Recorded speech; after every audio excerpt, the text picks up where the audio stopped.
over time, we kind of assigned roles. Women were more likely to be in the household cleaning, more docile, whereas men became kind of the heads of the household as the leaders. And I think through the passage of time, these men as leaders kind of developed a sense that they couldn't feel, that they couldn't express any emotion.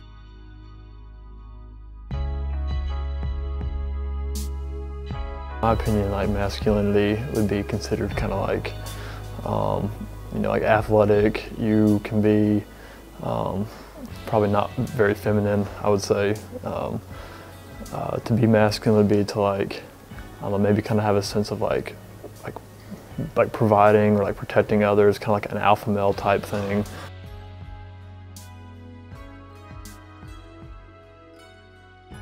More of the masculine type guys are tend to be like in fraternities. It seems like walking down Ped Walkway, that's probably where I see like the most non-masculine people. You just have people that like dress very feminine. Being in a fraternity, I would say that it's definitely like a more concentrated of. Now you still have like your maybe like top 5% of people that are like the alpha males. And it's like when you're packed in a room full of just guys, you definitely kind of have like that room for like the testosterone and for like guys to really like act how they are, like not just like they're showing off, like you really see how they act.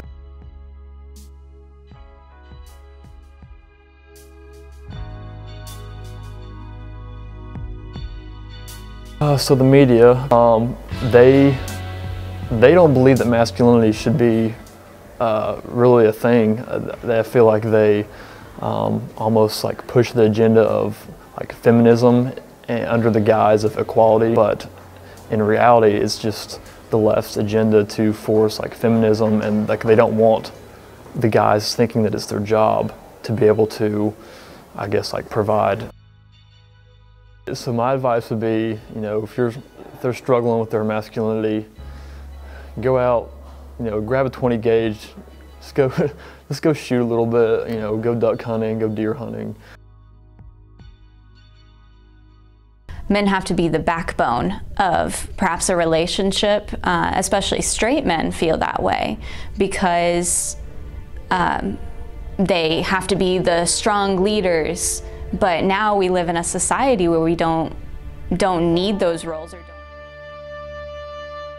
So I don't think masculinity is something that can really be put into a box. I think masculinity is different for people of every culture and every background, and it's impossible for us to define that for every person. So I am from a small town in Northeast Tennessee, and with that town there was a lot of, I guess you would say, stereotypical backgrounds of masculinity and opinions and views. So the twins are 15, that's Aaron and Colton, and then Braden is 16. And seeing them grow up in the same atmosphere I have, and seeing their different experiences, and seeing how they embrace their own version of masculinity and what that may be, whether it be your stereotypical athletics, but also being able to bring in aspects that may not be associated with masculinity, whether it be like compassion, and seeing that in them is something that's really encouraging to me. I think media-wise, though, there is a strong pushback, or a strong push, depending on what you're watching, for what their version of masculinity is, and what they see that as true, and if they're adapting a historical, very, I guess, boxed definition of what that may be.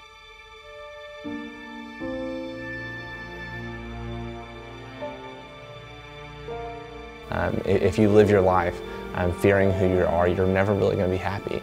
And I think that it's not fair for any of us to put anyone in a box of masculinity or in a box of culture. Let every person be their own, and that's how we get diversity.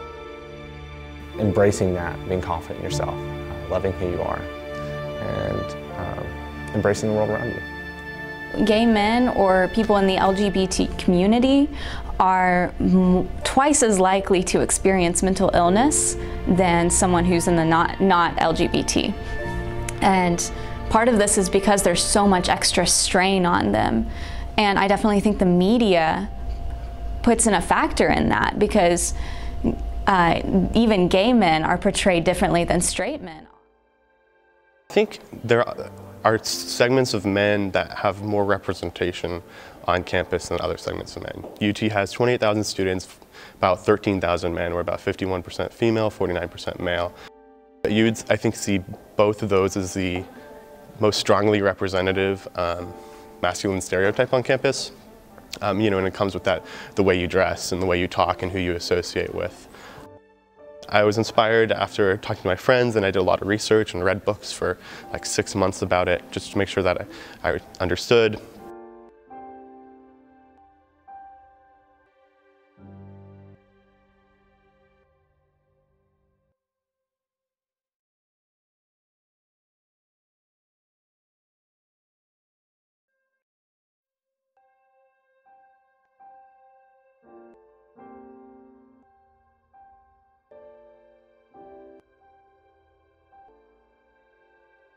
So we helped develop a pilot group in the Center for Health Education and Wellness, talking about healthy masculinity. We've met a couple times with representatives from Student Conduct to help develop a anti-hazing program for Greek life.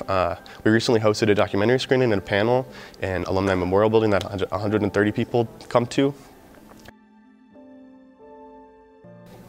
You had people talking about, I didn't know my dad, and I want to be the man to my brother, a good example of a man to my younger brother that he wasn't to me, and be able to kind of talk about that in a group setting was really powerful.